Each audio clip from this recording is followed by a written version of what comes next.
नमस्कार दोस्तों, मेरा नाम है अमित। स्वागत है आप सबका डिफेंस डिकोड पे। और इस वीडियो में हम बात करने वाले हैं दो टॉपिक के बारे में। सबसे पहले हम बात करेंगे DRDO द्वारा बनाया गया आकाश मिसाइल सिस्टम को लेकर। तो यहाँ पे आकाश वेपन सिस्टम को लेकर जो एक डील है वो साइन की गई है मिनिस्ट्री ऑफ डिफेंस और BDL के बीच में। तो यहाँ पे ये जो यूनिट होंगे ये IAF के लिए प्रोक्योर किए गए हैं। हम सभी जानते हैं कि 2015 में DAC का जो अप्रूवल है वो दिया गया था और हाल ही में इसको CCS ने क्लियर किया था, तब जाके ऑर्डर है, ये डील है वो साइन की गई है। सो यहाँ पे इस डील में जिसकी जो लागत है वो 499 करोड़ की है, जो कि IAF के लिए 2 आकाश स्क्वाड्रन को लेके है। मतलब यहाँ पे 2 स्क्वाड्रन दिए जाएंगे IAF को। अगर आकाश सिस्टम की बात करते हो तो जो बेसिक सेटअप है, कॉन्फ़िगरेशन है, वो आपको कुछ ऐसा दिखेगा, जहाँ पे जो भी आपकी फायरिंग यूनिट होती है, यानी कि फायरिंग यूनिट 1 और 2, ये दोनों स्क्वाड्रन हेडक्वार्टर से 20 से 25 किलोमीटर दूर होंगे। और कुछ मुख्य सिस्टम की यहाँ पे बात करोगे इस पूरे कॉन्फ़िगरेशन में, तो रेडार्स, लॉन्चर और ट्रूप कंट्रोल सेंटर है, जहाँ पे एक फायरिंग यूनिट के साथ 4 लॉन्चर, एक गाइडेंस रेडार यानी कि FCR और एक ही जो कंट्रोल सेंटर है वहाँ पे रहेंगे। सो ये हर तरह के थ्रेट से आपको प्रोटेक्ट करेगा, चाहे मैन्यूरेबल थ्रेट हो या फिर नॉन मैन्यूरेबल थ्रेट हो। और जहाँ तक बात है थ्रेट का ऑल्टीट्यूड की, तो आपको 30 मीटर से लेके 20 किलोमीटर तक का जो ऑल्टीट्यूड है वहाँ तक प्रोटेक्ट करता है। तो यहाँ पे एक पर्टिकुलर एरिया है इस मैप में जिसको आपको डिफेंड करना है, और उसको डिफेंड करने के लिए आप जो मल्टीपल फायरिंग यूनिट है वो सेटअप कर दोगे। जहाँ पे आपका हेडक्वार्टर है वहाँ पे लॉन्ग रेंज का सर्वेलेंस रेडार यानी कि 3D CAR, जो कि एक सेंट्रल इक्वेशन रेडार है, DRDO ने बनाया है, वो प्लेस किए जाते हैं आपके आकाश के हेडक्वार्टर पे, जिसको भी आपने हाल ही में देखा होगा लद्दाख में ऑपरेट होते हुए। तो वहाँ पे जिस लोकेशन पे आपको दिखा था वो आकाश मिसाइल का HQ था, यानी कि हेडक्वार्टर था। तो यहाँ पे सर्वेलेंस रेडार के साथ साथ जो कमांड कंट्रोल सेंटर है वो भी ऑपरेट करता है। तो यहाँ पे ये तो रही बात बेसिक सेटअप की। अब इन दोनों को सपोर्ट करने के लिए जो टेक्निकल यूनिट है वो भी रहते हैं, जैसे कि रीलोडर, कैरियर और पावर हाउस। यहाँ पे आप गाइडेंस रडार के रूप में इस्तेमाल कर रहे हो राजेंद्र रडार को, जिसको मैन्युफैक्चर किया है BEL ने। तो यहाँ पर टोटल 19 जो PSU है भारत की वो इन्वॉल्व है। जो मुख्य PSU होंगे वो BDL, L&T जो कि लॉन्चर बना रही है, वहीं पे जो आपके BEML है वो केसिंग बना रहे हैं। तो ये कुछ मुख्य वेंडर आपके आकाश मिसाइल में। जहाँ तक बात है जनरल स्पेसिफिकेशन की, तो सभी जानते हैं जहाँ पे रेंज है वो 30 to 35 किलोमीटर तक जाती है। प्रॉब्लम यहाँ पर जो वेरिएंट प्रोक्योर किया जाएगा वो आकाश का 1S वेरिएंट होगा, जो कि सीकर के साथ आता है। लॉजिकली वही वेरिएंट होना चाहिए। मिसाइल के स्पीड की तो 3.5 मार्क के अराउंड है। अगर यहाँ पे मिसाइल के यूनिट कॉस्ट की बात करते हो तो अनुमानित तौर पे वो $500 के अराउंड है, यानी कि 2 करोड़ के अराउंड पर मिसाइल।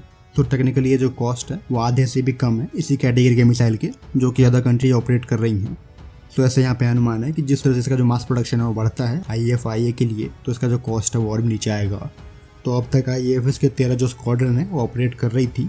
2 और के जो ऑर्डर हैं वो प्लेस कर दिए गए हैं, कॉन्ट्रैक्ट अब साइन कर लिया गया है। वहीं पे आर्मी की बात करते हो तो जो आर्मी 2 रेजिमेंट है वो ऑपरेट करती है, और 2 के ही जो ऑर्डर हैं वो दे दिए गए हैं आर्मी के द्वारा भी।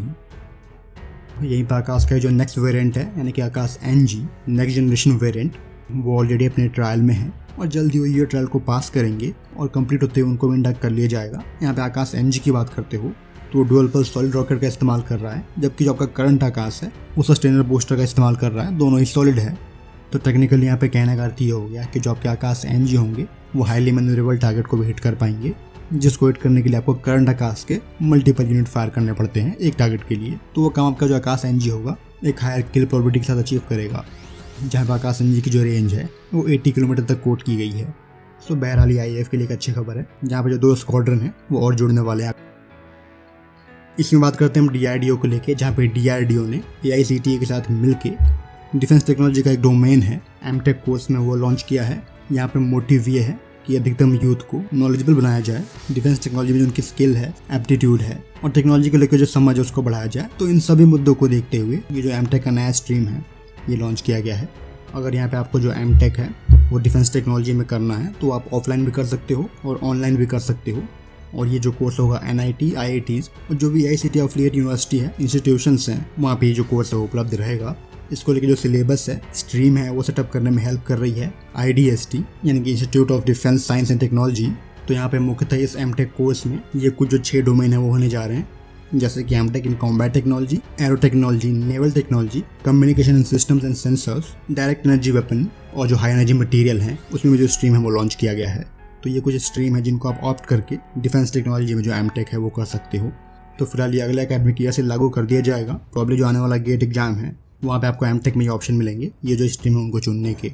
तो काफ़ी हद तक ये अच्छा स्टेप है, जहाँ पे एक पर्टिकुलर जो डिवीजन है, डिपार्टमेंट है, वो आपने लॉन्च कर दिया है डिफेंस टेक्नोलॉजी को लेके। और होपफुली जो नए नए इनोवेशंस हैं वो आपको देखने को मिलेंगे, क्योंकि यहाँ पे जो डेडिकेटेड वर्क है वो आप इस तरफ इन्वेस्ट कर रहे हो।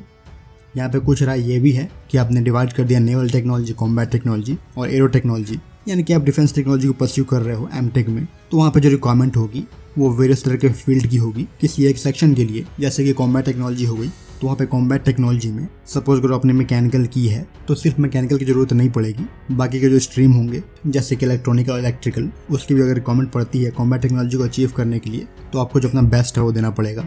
तो यहाँ पे कहने का अर्थ ये हो गया कि इस तरह के स्ट्रीम को परस्यू करते वक्त आप मीडियोकर नहीं रह सकते हो, नहीं तो आप कहीं भी मूव नहीं कर पाओगे। तो combat technology, arrow technology, naval technology, इनको अचीव करने के लिए जो भी सब डोमेन है, चाहे वो मैकेनिकल हो, इलेक्ट्रिकल हो, इलेक्ट्रॉनिक हो, उनमें आपको बेस्ट होना पड़ेगा। तो यहाँ पे इस स्ट्रीम के लॉन्च को लेकर आप लोगों का क्या थॉट है एमटेक इन डिफेंस टेक्नोलॉजी पे, आप कमेंट्स में जरूर लिखना। फिलहाल इस वीडियो में इतना ही। जय हिंद।